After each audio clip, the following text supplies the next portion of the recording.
Welcome to our channel. This is கிரசன் boutiques. இன்றைக்கி நாம் ஒரு கிராண்டான பேக் நெக் டிசைன் தான் பார்க்க போகிறோம். பேக்கில் நம்ம கட் பீட் ஆட் பண்ணியிருக்கோம், செயின் ஸ்டோன் ஆட் பண்ணியிருக்கோம், 2mm பீட் ஆட் பண்ணியிருக்கோம், 4mm பீட் ஆட் பண்ணியிருக்கோம், திலகம் ஸ்டோன் ஆட் பண்ணியிருக்கோம், தென் சரி த்ரெட் ஆட் பண்ணியிருக்கோம். வாங்க எப்படி போடுறதுன்னு வீடியோக்குள்ளே போகலாம்.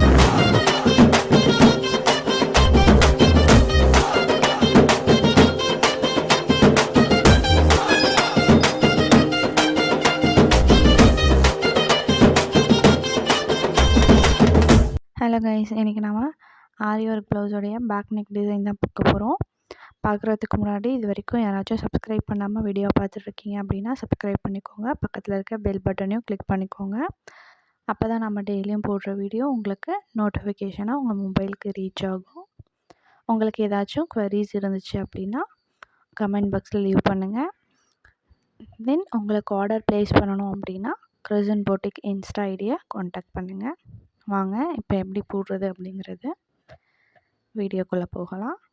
ஃபர்ஸ்ட்டு நான் கஸ்டமருடைய மெஷர்மெண்ட்டை மார்க் பண்ணியிருக்கேன். ப்ளவுஸ் வந்து நார்மல் யூனிக் தான். First as usual 7 lines chain stitch போட்டிருக்கேன். இது கொஞ்சம் கிராண்டான ஒர்க் தான், ஸோ அதனால் நான் 7 லைன்ஸ் கொடுத்துருக்கேன். தென் அதுக்கப்புறம் சுகர் பீட் வச்சு 2 பீட்ஸாக ஸ்டிச் பண்ணிகிட்ருக்கேன்.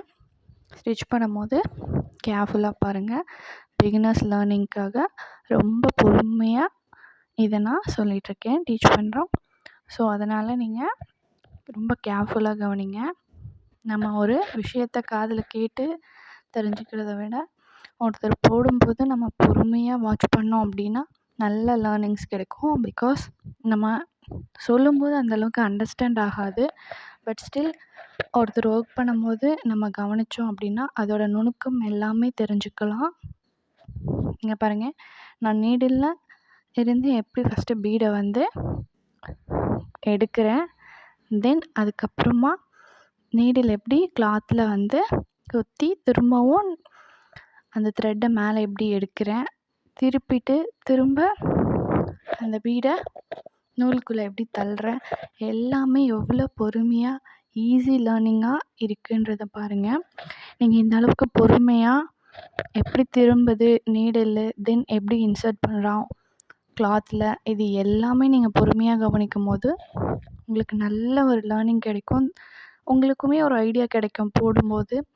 நம்ம இந்த அளவுக்கு பொறுமையாக கவனிக்கிறச்ச திரும்புறது, தென் நம்ம வளைக்கிற கை வளைக்கிறது, இது எல்லாமே நம்ம கவனிக்கிறோம். ஸோ நம்ம போடும்போது கரெக்டாக ஞாபகம் வரும் நமக்கு. ஸோ இந்த மாதிரி நம்ம கரெக்டாக வெளியே எடுக்கும்போது திருப்பி எடுக்கணும் அப்படிங்கிறதெல்லாம் நமக்கு கரெக்டாக ஞாபகத்தில் வரும், கவனித்து நம்ம போட்டோம் அப்படின்னா. பட் அதை நம்ம காதில் வாங்கி போடுறோம் அப்படின்னா அந்தளவுக்கு நமக்கு ஞாபகம் வருமா அப்படிங்கிறது தெரியாது. ஸோ அதனால் முடிஞ்ச வரைக்கும் எல்லாமே கவனித்து போடுங்க. அப்போ தான் நமக்கு புரிஞ்சிக்க நல்லாயிருக்கும். இப்போது ஆஸ் யூஷுவல் எப்பயுமே பேக் நெக் டிசைன் போடுறோன்னா 4mm bead, 3mm bead, 5mm பீட்லாம் போட்டால் ஃபஸ்ட்டு ஒரு 5 சுகர் பீட் கொடுப்போம். அதே மாதிரி தான் இப்போயும் நம்ம சுகர் பீட் கொடுக்குறோம். 5 சுகர் பீட் பாருங்கள் எப்படி கொடுக்குறோம் அப்படின்னு சொல்லிட்டு. சுகர் பீட் பக்கத்துலேயே ஒட்டின மாதிரி கொடுக்குறோம். தென் 4mm பீட். இந்த மாதிரி நம்ம சுகர் பீட் கொடுத்துட்டு அதுக்கப்புறமா 4mm பீட் போடும்போது ரொம்ப பர்ஃபெக்ட் ஃபினிஷிங்கில் இருக்கும். ஏன்னா நம்ம அந்த மாதிரி கொடுக்காம ஸ்ட்ரெயிட்டாக 4mm பீடோ 3mm பீடோ கொடுத்தோம் அப்படின்னா கிளாத்தை வந்து ஃப்ரண்ட் நெக்கும் பேக் நெக்கும் ஜாயின் பண்ணும்போது கரெக்டாக பர்ஃபெக்டாக ஜாயின் பண்ண முடியாது. பீட் டேமேஜ் ஆகும். இல்லைனா ஃப்ரண்ட் போர்ஷன் பேக் போர்ஷனும் வந்து தனித்தனியாக தெரிகிற மாதிரி இருக்கும். ஸோ அதனால் அது நீட்டான ஒரு பர்ஃபெக்ட் ஃபினிஷிங் இருக்காது. நம்ம இந்த மாதிரி கொடுக்கும்போது ஸ்டிச் பண்ணுறவங்களுக்குமே கஷ்டமாக இருக்காது. தென் பார்க்குறதுக்குமே ரொம்ப நீட்டாகவே இருக்கும். ஃப்ரண்ட் ஜாயினிங் பேக் ஜாயினிங் எதுவுமே தெரியாமல் இருக்கும். அதனால் நீங்கள் இந்த மாதிரி ட்ரை பண்ணிங்க அப்படின்னா ரொம்ப அழகாக இருக்கும். நம்ம இந்த மாதிரி யூஸ் பண்ணும்போது ஸ்டிச் பண்ணுறவங்களுக்கு ரொம்ப ஈஸியான ஒரு மெத்தடாக இருக்கும் இது. ஏன்னா ஸ்டிச் பண்ணுறவங்களுடைய நீடெல்லாம் உடஞ்சிரும். நம்ம 3mm பீடு ஸ்டார்டிங்லேயே வச்சோம் அப்படின்னா 3mm பீடில் நீடில் பட்டு நீடில் உடஞ்சி அது மிஷின் வரைக்கும் டேமேஜ் ஆகும். பட் இந்த மாதிரி நம்ம ஒர்க் பண்ணி பார்த்தோம் அப்படின்னா இது நமக்கு ரொம்ப ஈஸியாக இருக்கும். இந்த மாதிரி நிறைய டிப்ஸ் அண்ட் ட்ரிக்ஸ் தெரிஞ்சுக்க நம்ம யூடியூப் சேனலை சப்ஸ்கிரைப் பண்ணிக்கோங்க. தென் தெரியாத உங்கள் ஃப்ரெண்ட்ஸ்க்கு ஷேர் பண்ணி விடுங்க. அவங்களும் தெரிஞ்சுக்குவாங்க. அவங்களுமே ஈஸியாக லேர்ன் பண்ணிக்கிறதுக்கு இது ரொம்ப ஈஸியாக இருக்கும். இந்த மாதிரி நிறைய யூஸ்ஃபுல்லான டிப்ஸ் அண்ட் ட்ரிக்ஸ் தெரிஞ்சுக்கணும் அப்படின்னா நம்மளுடைய வீடியோவை கண்டினியூஸாக வாட்ச் பண்ணுங்கள். தென் இது வரைக்கும் நீங்கள் பார்க்காத ப்ரீவியஸ் வீடியோவும் வாட்ச் பண்ணி பாருங்கள். உங்களுக்கு ப்ளவுஸுக்கான நிறைய ஐடியாஸ் கிடைக்கும். தென் நிறைய உங்களுக்கு நீங்கள் ஸ்டார்டிங் பிகினர்ஸாக இருக்கீங்க அப்படின்னா உங்களுக்கு நிறைய டிப்ஸ் தெரிய வரும். டிப்ஸ் தெரிஞ்சிச்சு அப்படின்னா உங்களுக்கு போடுறதுக்கு ரொம்ப ஈஸியாக இருக்கும். தென் உங்களுக்கு போடவும் ஒரு இன்ட்ரெஸ்ட் இருக்கும். எப்படி போடணும் அப்படிங்கிற ஒரு இன்ட்ரெஸ்ட்லாம் இருக்கும். டிப்ஸ் ட்ரிக்ஸ் இருந்துச்சுன்னா இன்கேஸ் உங்களுக்கு டிப்ஸ் அண்ட் ட்ரிக்ஸ் தெரியாமல் நீங்கள் எப்பயும் போல் ஆஸ் யூஷுவல் நீங்கள் நார்மலாக இந்த மாதிரி போட்டுட்ருக்கீங்க அப்படின்னா ஒரு ஃபினிஷிங் வராத போது நம்ம என்ன ஒர்க் பண்ணாலுமே நமக்கு இந்த மாதிரி இருக்கே, ப்ரொஃபஷ்னலாக போடுறவங்களோட ஃபினிஷிங் வரலையே அப்படிங்கிறது நமக்கு அப்செட் ஆயிரும். ஸோ அது நமக்கு நிறைய இன்ட்ரெஸ்ட் கொடுக்காது. அதில் நீங்கள் நிறைய டிப்ஸும் ட்ரிக்ஸும் தெரிஞ்சுட்டு போட்டிங்க அப்படின்னா டிப்ஸ் நம்ம கற்றுக்கிட்ட அந்த டிப்ஸை இம்ப்ளிமெண்ட் பண்ணோம் அப்படின்றதுக்காகவாச்சும் ஒரு நல்ல இன்ட்ரெஸ்ட் வரும். ஸோ நீங்கள் ட்ரை பண்ணுங்கள். உங்களுக்கு எந்த அளவுக்கு இது எஃபெக்டிவாக இருந்துச்சு இந்த டிப்ஸ் அப்படின்றத எனக்கு கமெண்ட் பாக்ஸில் சொல்லுங்கள். திரும்பவும் நெக்ஸ்ட் லைனில் சுகர் பீடு தான் போட போகிறோம். சுகர் பீட் நார்மலாக ஆஸ் யூஷுவல் 2 சுகர் பீடாக தான் போட போகிறோம். பாருங்கள் எப்படி போடுறோம் அப்படிங்கிறது. உங்களுக்கு இந்த மாதிரி கிட்டக்க போடும்போது நல்லா கவனித்து பாருங்கள். எப்படி நான் நீடில் இன்சர்ட் பண்ணுறேன் கிளாத்தில், தென் திரும்பவும் எப்படி வெளியே எடுக்கிறேன், எந்த டைமில் நான் ரொட்டேட் பண்ணுறேன் அப்படிங்கிறதையும் நல்லா கவனிச்சிங்க அப்படின்னா உங்களுக்கு தெரியும். இந்த மாதிரி ரொம்ப கிட்ட பொறுமையாக போடுற வீடியோவை மறக்காமல் வாட்ச் பண்ணிங்க அப்படின்னா, ரொம்ப கேர்ஃபுல்லாக வாட்ச் பண்ணிங்க அப்படின்னா உங்களுக்கு ரொம்ப ஈஸியாக இருக்கும் பிகினர்ஸ் லேர்ன் பண்ண. அதனால் மறக்காமல் வாட்ச் பண்ணுங்கள். தென் இந்த வீடியோவுக்கு உங்களுக்கான டிப் என்ன அப்படின்னா 4mm பீட் 3mm பீடெல்லாம் வந்து நம்ம சிங்கிள் பீடாக வாங்க மாட்டோம், உதிரி பீடாக வாங்க மாட்டோம். பிகினர்ஸாக இருக்கீங்க அப்படின்னா உதிரி பீடாக வாங்காதீங்க. அது வந்து ரொம்ப குவாலிட்டி இல்லாமல் இருக்கும். இதே நீங்கள் உதிரி பீடு வாங்குறீங்க அப்படின்னா கிராம் கணக்கில் அந்த மாதிரிலாம் வாங்குறீங்க 4mm 3mm பீட்ஸ் அப்படின்னா அது உங்களுக்கு லாஸ் தான், உங்களுடைய மணி. அதே மாதிரி அந்த மாதிரி உதிரியாக வாங்கும்போது ஒர்க் பண்ணுறதுக்கு உங்களுக்கு ரொம்ப கஷ்டமாக இருக்கும். ஒன்று ஒன்றா நம்ம நீடில் ஹேண்டில் பண்ணி ஒர்க் பண்ணுற மாதிரி இருக்கும். நீங்கள் கொத்து மணி மாதிரி வரும்ல, அந்த மாதிரி நீங்கள் வாங்கிக்கோங்க. அந்த மாதிரி நீங்கள் வாங்கிக்கிட்டீங்க அப்படின்னா உங்களுக்கு அப்படியே நூல் இருக்குல்ல, நூலிலே நீடில் கரெக்டாக அந்த நூலுடைய அந்த வழியிலேயே நீடில் விட்டு ஒரு 6 மணி அப்படி நீடில் எடுத்துகிட்டு நீங்கள் ஹேண்டில் பண்ணிக்கலாம். நான் அதை எப்படி போடுறது அப்படிங்கிறத உங்களுக்கு ஒரு டிப் தனியாகவே ஷார்ட்ஸில் போடுறேன், பாருங்கள். இந்த மாதிரி இன்றைக்கி நீங்கள் கொத்தாக வாங்கும்போது தான் நமக்கு அது ஈஸியாக இருக்கும். நீங்கள் தனித்தனி உதிரி பீடு வாங்குறீங்க அப்படின்னா அது நல்லா இருக்காது. ஸோ அதனால் எப்பயுமே பிகினர்ஸாக இருக்கீங்க, உங்களுக்கு எப்படி பீடு வாங்கணும்னு தெரியல, என்ன பீடு வாங்கணும்னு தெரியல அப்படின்னா 3mm bead 2mm bead 4mm bead எந்த பீடாக இருந்தாலும் சரி உதிரி பீடோ கிராம் கணக்குலையோ நீங்கள் வாங்காதீங்க. அதை வாங்கும்போது கொத்து மணி அப்படி சொல்லுவாங்கள்ல, அப்படி கொத்தாக இருக்கும். ஒரு 5 லைன் 6 லைன், சில இடத்துல 8 லைன் 9 லைன் அந்த மாதிரி கொத்தாக கிடைக்கும். அந்த மாதிரி வாங்கினீங்கன்னா அதுதான் உங்களுக்கு ப்ராஃபிட்டு. உதிரி மணி லாஸ் உங்களுக்கு. ஸோ அதை பார்த்து கேர்ஃபுல்லாக வாங்குங்க. இதுதான் உங்களுக்கு இந்த வீடியோக்கான டிப். ஏன்னா பிகினர்ஸ் தெரியாமல் போய்ட்டு உங்கள் மணியை வேஸ்ட் பண்ணக்கூடாதுல்ல, அதனால் சொல்ல வந்தேன்.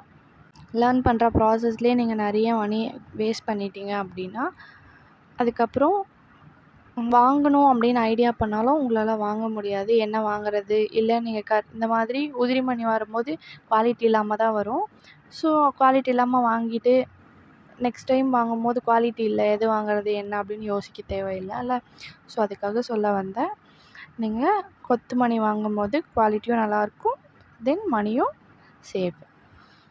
இப்போது கட் பீடு ஆஸ் யூஷுவல் நம்ம லோட் பண்ணியிருக்கோம். நீடிலில் லோட் பண்ணி நான் வி ஷேப்பில் க்ராஸ் லைன்ஸ், வி ஷேப்பில் இந்த சைடு ஒரு க்ராஸ், அந்த சைடில் ஒரு க்ராஸு ஜிக்ஸாக்காக நான் ஸ்டிச் பண்ணிகிட்ருக்கேன். எப்படி ஸ்டிச் பண்ணுறேன் அப்படிங்கிறத பாருங்கள். ஃபஸ்ட்டு நீடிலில் கட் பண்ணி கட் பீட் போட்டுட்டு தென் ஒரு ஸ்டிச் பக்கத்தில் ஒரு குட்டி லாக் போட்டு திரும்பவும் கட் பீடு ஆப்போசிட் டைரக்ஷனில் கொண்டு போயிட்டு ஒரு ஸ்டிச் பக்கத்துலேயே திரும்பவும் ஒரு குட்டி லாக் போட்டிருக்கேன். தென் அதுக்கு ஆப்போசிட்டில் இந்த மாதிரி லாக் போட்டு நீங்கள் திருப்புனீங்க அப்படின்னா உங்களுக்கு மூவ் ஆகாது. எந்த ஒரு பீடாக இருந்தாலும் நீங்கள் ஸ்ட்ரெயிட் லைன் போடுறீங்கன்னா ஓகே தான்.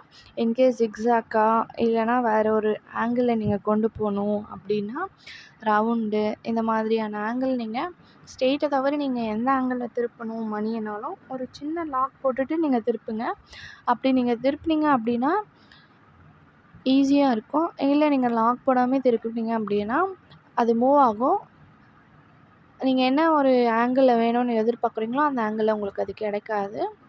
தென் அதே மாதிரி உங்களுக்கு ஸ்ட்ரெயிட்டாக இருக்க மாதிரி சிலதெல்லாம் வந்து டர்ன் ஆயிரும். நீங்கள் லாக் போடாமல் அப்படியே ஸ்ட்ரெயிட்டாக நீங்கள் பண்ணுறீங்க அப்படின்னா ஸோ அது கொஞ்சம் பார்த்து கேர்ஃபுல்லாக பண்ணிங்க அப்படின்னா நல்லாயிருக்கும். இந்த மாதிரி லாக் போடும்போது எந்த ஆங்கிளாக இருந்தாலும் பிரச்சனை இருக்காது. உங்களுக்கு அந்த ஆங்கிள் கிட்ட போயிட்டு டர்ன் ஆகும்போது ஒரு லாக் போட்டால் நீங்கள் எக்ஸ்பெக்ட் பண்ணுற அந்த ஆங்கிள் பர்ஃபெக்டாக உங்களுக்கு வந்துடும். பாருங்கள் எப்படி போடுறேன்னு. கட் பீடுமே ஒரே அளவில் இருக்க கட் பீடாக நீங்கள் பண்ணீங்க அப்படின்னா உங்களுக்கு கரெக்டாக இருக்கும். அப்போ தான் வி வந்து ஒரே சைஸில் இருக்கும். நீங்கள் சின்னது ஒன்று பெருசு ஒன்று அப்படின்னா அது வி எப்படி இருக்குங்கிறத நீங்களே அசம் பண்ண முடியும்னு நான் நினைக்கிறேன். ஒன்று பெருசாக ஒன்று சின்னதாக இருக்கும்போது அது எப்படி கரெக்டாக நீங்கள் நினைக்கிற ஃபினிஷிங் வரும். ஸோ அது வராது. அதனால் நீங்கள் இந்த மாதிரி ட்ரை பண்ணுங்கள். இப்போ எப்படி பண்ணிகிட்ருக்கேன் அப்படிங்கிறத நல்லா பாருங்கள். தென் நெக்ஸ்ட் லைன் கட் பீடை ஒட்டியே நம்ம சுகர் பீட் போட போகிறோம். 2 சுகர் பீட் தான் கொடுக்க போகிறோம். பாருங்கள் எவ்வளோ ஒட்டி கொடுக்குறேன் அப்படிங்கிறத. இந்த மாதிரி சுகர் பீடை நம்ம ரொம்ப ஒட்டி கொடுத்தோம் அப்படின்னா பக்கத்தில் குட்டி லாக் போட்டோம்ல, ஸோ அந்த லாக் தெரியாது. அதே மாதிரி உங்களுக்கு நான் ஆல்ரெடி சொன்னேன் கட் பீடை வந்து சின்னது பெருசுமாக நீங்கள் போடாதீங்க, யூஸ் பண்ண வேண்டாம் அப்படிங்கிறத. ஏன் சொன்னேன்னு இப்போ பாருங்கள். இப்போது நம்ம கட் பீடை சின்னதும் பெருசுமாக போட்டோம் அப்படின்னா இந்த சுகர் பீடை லைன் வந்து ஸ்ட்ரெயிட் லைனாகவே வராது. சின்னதாக இருக்க இடத்துல வந்து கோணையாக போகும். ஏன்னா இது வந்து அந்த கட் பீடை அந்த ஆங்கிள்லேயே தான் நம்ம ஸ்ட்ரெயிட் லைனை கொண்டு போகிறோம். எல்லாமே ஒரே லைனில் ஒரே சைஸில் நம்ம கட் பீடு இருந்துச்சு அப்படின்னா லைன் வந்து க்ராஸ் ஆக சான்ஸே கிடையாது. இன்கேஸ் உங்களுக்கு சின்னதாக இருக்கிற ஒரு கட் பீடை நீங்கள் கொடுத்துருக்கீங்க அப்படின்னா அந்த இடத்துல கோணையாக போகும். தென் பெருசாக இருக்க இடத்துல வந்து ஆப்போசிட் டைரக்ஷனில் கோணையாக வரும். ஸோ அது எப்படி இருக்கும் நீங்கள் யோசிச்சு பாருங்கள். அந்த ஃபினிஷிங்கு நல்லாவே இருக்காது. க்ராஸாக இருந்துச்சுன்னா எப்படி இருக்கும், நல்லா இருக்காது. ஸோ அதனால நான் சொன்னேன் கட் பீடை சின்னது பெருசுமாக யூஸ் பண்ண வேண்டாம், அதை கொஞ்சம் பார்த்து கேர்ஃபுல்லாக யூஸ் பண்ணுங்கள் அப்படின்னு சொல்லிட்டு. நீங்கள் இதே மாதிரி நீங்கள் ஒரு லைன் வச்சு அந்த மாதிரிலாம் நீங்கள் இது போட வேணாம். கட் பீட் பக்கத்தில் இருக்கிறது கட் பீட் எந்த இடத்துல எண்டு முடிஞ்சிருக்கோ அந்த இடத்துல நீங்கள் ஸ்ட்ரெயிட்டாக போட்டு போனாலே உங்களுக்கு ஸ்ட்ரெயிட்டாக வரும். கட் பீட் வந்து கரெக்டான சைஸில் போட்டு இந்த இடத்துல நீங்கள் கட் பீட் ஒட்டியே நீங்கள் போடுறீங்க அப்படின்னா கரெக்டான ஸ்ட்ரெயிட் லைன் உங்களுக்கு வந்துடும். ஸோ அதனால் அது கொஞ்சம் பார்த்து கேர்ஃபுல்லாக போடுங்க. தென் இப்போது நெக்ஸ்ட்டு 2mm பீடு இது. அந்த கட் பீடோடைய மிட் பாயிண்டில் நான் 2mm பீட் போட்டு சிங்கிள் பீடாக போட்டு லாக் பண்ணுறேன். பாருங்கள் எப்படி லாக் பண்ணுறேன் அப்படிங்கிறத தெளிவாக பாருங்கள். சிங்கிள் பீடாக எண்டு நாட் போட்டு தான் நான் லாக் பண்ணுறேன். நீங்கள் ப்ரொஃபஷ்னலாக போடுறீங்க அப்படின்னா இது ரொம்ப ஈஸி. எண்டு நாட் இந்த மாதிரி போட்டு நீங்கள் லாக் பண்ணிட்டீங்க அப்படின்னா ஒன்றுமே தெரியாது. எண்டு நாட் போட தெரியாதவங்களுக்கு தான் இது கொஞ்சம் கஷ்டம். மற்றபடி ப்ரொஃபஷ்னலாக போடுறவங்களுக்கு ரொம்ப ஈஸி. நீங்கள் இப்போ தான் பிகினர்ஸாக இருக்கீங்க அப்படின்னாலும் ரொம்ப பொறுமையாக இதில் காமிக்கிறேன் பாருங்கள். நான் காமிக்கிற மாதிரி நீங்கள் ஃபஸ்ட்டு இருங்க, நான் காமிக்கிறேன். நெக்ஸ்ட்டு பீடில் ஃபஸ்ட்டு நூலை வெளியே எடுத்து அதில் பீடை வச்சுட்டு ஒரு நூல் எடுத்து பக்கத்துலேயே இன்னொரு நூல் எடுத்து பழைய நூலில் லாக் பண்ணி விட்டுற வேண்டியதான். இப்படி தான் வந்து நம்ம எண்டு நாட் போடணும். நீங்களுமே இந்த மாதிரி பொறுமையாக வந்து வச்சு நீங்களுமே போட்டு ட்ரை பண்ணுங்கள். நான் எப்படி இதில் போட்டிருக்கேன் அப்படிங்கிறத தெளிவாக பார்த்து ஒரு ஒரு ஸ்டெப்பாக பொறுமையாக மூவ் பண்ணுங்கள். நான் எப்படி போட்டிருக்கேன் அப்படின்றத ரொம்ப கேர்ஃபுல்லாக பார்த்து பார்த்து நீங்கள் ட்ரை பண்ணுங்கள். இந்த மாதிரி நீங்கள் பொறுமையாக பார்த்து பார்த்து ட்ரை பண்ணும்போது உங்களுக்கு ரொம்ப ஈஸியாக இருக்கும். உங்களுக்கு கற்றுக்கவும் ரொம்ப யூஸ்ஃபுல்லாக இருக்கும் இந்த வீடியோ நான் நினைக்கிறேன். அதுவும் எண்டு நாட் போடுறது பிகினர்ஸ்க்குலாம் ரொம்ப இருக்கிறதுலே கஷ்டமானதாக அதுதான் நினைக்கிறேன். ஏன்னா நான் கற்றுக்கும் போதுமே எண்டு நாட் தான் ரொம்ப கஷ்டப்பட்டு கற்றுக்கிற மாதிரி எனக்கு ஒரு ஃபீல் இருந்துச்சு. ஸோ எல்லாருக்குமே அப்படி தான் இருக்கும்னு நான் நினைக்கிறேன். உங்களுக்கு ஈஸி அப்படின்னாலும் ஓகே தான். இன்கேஸ் தெரியாதவங்க இந்த பொறுமையான வீடியோவில் எண்டு நாட் எப்படி அப்படிங்கிறத நான் காமிச்சிருக்கேன். நீங்கள் பார்த்து கற்றுக்கிட்டு இதே மாதிரி எண்டு நாட் போடுங்க. சிங்கிள் பீடுக்கு மட்டும் நம்ம இந்த மாதிரி எண்டு நாட் போட மாட்டோம். எல்லா பீடுக்கும் எல்லா லைன் எண்டுலேயுமே இந்த மாதிரி எண்டு நாட் தான் நம்ம போடுவோம். ஸோ அது நீங்கள் பார்த்து கரெக்டாக கேர்ஃபுல்லாக நோட் பண்ணி அதே மாதிரி ட்ரை பண்ணுங்கள். ஈஸியாக வந்துடும். பாருங்கள், இந்த மாதிரி நம்ம எண்டு நாட் போடும்போது அது நூல் வந்து வெளியவே தெரியாது. ஃபுல்லாக நூலும் நீங்கள் இந்த மாதிரி எண்டு நாட் போட்டு கீழே இழுத்துடணும். இழுத்துட்டிங்க அப்படின்னா வெளியே தெரியாமல் போயிடும். இல்லை அப்படின்னா சிலருக்குலாம் வந்து நூல் வெளியே தெரியும். அப்போ அவங்க வந்து பர்ஃபெக்டான ஒரு எண்டு நாட் போடல அப்படிங்கிற மாதிரி தான் அர்த்தம். ஸோ நீங்கள் அதை கொஞ்சம் பார்த்து இந்த மாதிரி பார்த்து கேர்ஃபுல்லாக போட்டு கற்றுக்கோங்க. தென் இப்போது நெக்ஸ்ட் லைனில் க்ளூ அப்ளை பண்ணுறேன். க்ளூனா ஸ்ட்ரெயிட்டாக தான் அப்ளை பண்ணுறேன் பாருங்கள். க்ளூ அப்ளை பண்ணி இப்போது செயின் ஸ்டோனை பேஸ்ட் பண்ண போகிறேன். ஆல்ரெடி செயின் ஸ்டோனை நான் இந்த அளவுக்கு கட் பண்ணி தான் வச்சுருக்கேன். ஃபுல் பேக் நெக்கு யூ ஷேப்பில் க்ளூவை பேஸ்ட் பண்ணிவிட்டு அளவை கட் பண்ணி வச்சுருக்கேன்ல, ஸோ அதே அளவை இப்போது எடுத்து பேஸ்ட் பண்ண போகிறேன். பாருங்கள் எப்படி பேஸ்ட் பண்ணுவேன் அப்படிங்கிறத. இந்த மாதிரி தான் பேஸ்ட் பண்ணணும். ஆல்ரெடி நான் சொன்னேன், அளவு மார்க் பண்ணி வச்சுருக்கேன், கட் பண்ணி வச்சுருக்கேன். அளவை அப்படியே எடுத்து அந்த யூ ஷேப் பேக் நெக்கில் அப்படியே க்ளூ வச்சு அப்ளை பண்ணிட்டுருக்கேன். இப்போ க்ராஸாக இருக்கிறதெல்லாம் ஸ்ட்ரெயிட் பண்ணுறேன். பாருங்கள், இப்படி தான் ஸ்ட்ரெயிட் பண்ணணும். எங்கள் க்ராஸாக எப்படி வச்சிங்க அப்படியே விட்டுட்டிங்க அப்படின்னா இதுவுமே க்ராஸாக இருந்தால் நல்லா இருக்காது. ஸோ ஸ்ட்ரெயிட்டாக தான் இதையும் ஒட்டணும். செயின் ஸ்டோனில் லாக் பண்ணிட்டேன். லாக் பண்ணிவிட்டு அது பக்கத்துலேயே 2 சுகர் பீடாக நான் ஸ்டிச் பண்ணிகிட்ருக்கேன். செயின் ஸ்டோனை லாக் பண்ணியிருக்கிறது உங்களுக்கு தெரியுதா? பார்க்கும்போதே தெரியும்னு நினைக்கிறேன். விசிபிளாக செயின் ஸ்டோனை லாக் பண்ணால் தான் வந்து வெளியே வராது. இல்லைன்னா நம்ம தண்ணியில் ஒரு முறை வாஷ் பண்ணோன்னாலே வெளியே வந்துடும். தென் அந்த செயின் ஸ்டோன் இருந்த இடம் கேப் மாதிரி இருக்கும், அது நல்லா இருக்காது. அதனால் நீங்கள் செயின் ஸ்டோனை லாக் பண்ணிவிடுங்க. உங்களுக்கு லாக் பண்ண தெரியல அப்படின்னா இதுக்கு முன்னாடி நான் போஸ்ட் பண்ண வீடியோவில் இது எப்படி லாக் பண்ணுறதுங்கிறத நான் தெளிவாக காமிச்சிருப்பேன். நீங்கள் ஒரு முறை தெரியாதவங்க வாட்ச் பண்ணி பாருங்கள் அந்த வீடியோவை. தென் செயின் ஸ்டோனை லாக் பண்ணதுக்கப்புறம் சுகர் பீட் 2 சுகர் பீட்ஸாக எப்படி கொடுத்துட்ருக்கேன் பாருங்கள். செயின் ஸ்டோனை ஒட்டி தான் கொடுத்துட்ருக்கேன். 2 சுகர் பீடாக இந்த மாதிரி தான் ஒட்டி கொடுக்கணும். நீங்கள் செயின் ஸ்டோனை ஒட்டும்போது வேணும்னா கொஞ்சம் தள்ளி ஒட்டிக்கலாம். நீங்கள் லாக் பண்ணும்போது ரெண்டும் கிட்ட ஆயிரும். பட் செயின் ஸ்டோனுக்கு அப்புறம் போடுற சுகர் பீடை 2 சுகர் பீடை வந்து செயின் ஸ்டோனை ரொம்ப ஒட்டின மாதிரி தான் போடணும். அப்போ தான் கரெக்டாக இருக்கும். இப்போ நான் க்ளூ அப்ளை பண்ணுறேன். ஒரு 1 இன்ச் கேப், அந்த கேப்பில் வந்து க்ளூ அப்ளை பண்ணிகிட்ருக்கேன்.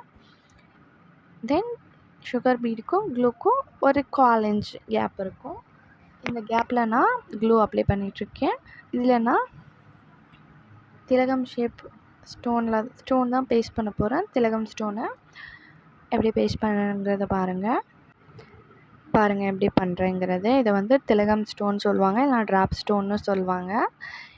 ஜஸ்ட்டு இதை நான் வந்து ஸ்டிச் பண்ணுற மாதிரியான ஸ்டோன் இல்லை, க்ளூ வச்சு அப்படியே பேஸ்ட் பண்ணுற ஸ்டோன் தான் இது. ஸோ அதனால் அப்படின்னு தான் நான் பேஸ்ட் பண்ணிகிட்ருக்கேன் பாருங்கள்.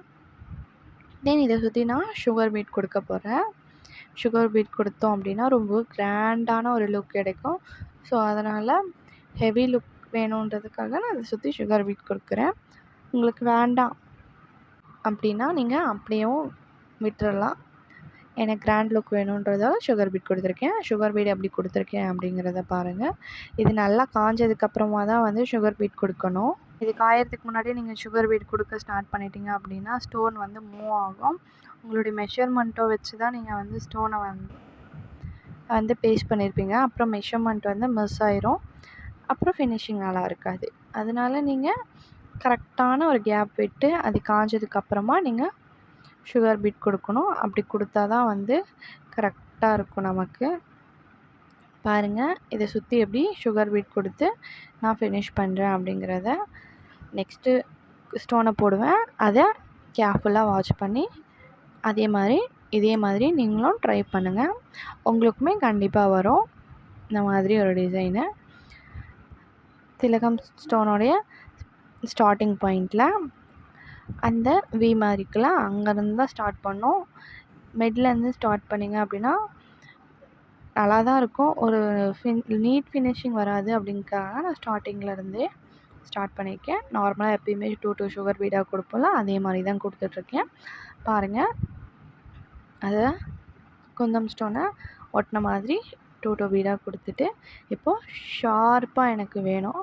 ஸோ அதனால் நான் ஷார்ப்பாக கொண்டு வந்து ஒரு லாக் போட்டுருக்கேன். தென் ஆப்போசிட்டில் அது விரிஞ்சு போயிடக்கூடாது, அது அந்த மாதிரி தெரியக்கூடாது விரிஞ்சாலும். அதுக்கு ஆப்போசிட் டைரெக்ஷனில் வச்சு எண்டு நாட் கொடுத்துருக்கேன். இதே மாதிரி ப்ளவுஸ் ஃபுல்லாக கண்டினியூ பண்ணியிருக்கேன். இதுதான் என்னுடைய ப்ளவுஸோட ஃபினிஷிங் அவுட்லுக்கு. பாருங்கள் எந்த அளவுக்கு கிராண்டாக இருக்குது. தென் எவ்வளோ நீட் ஃபினிஷிங்கில் இருக்குது என்னுடைய ப்ளவுஸ் அப்படிங்கிறதையும் பாருங்கள்.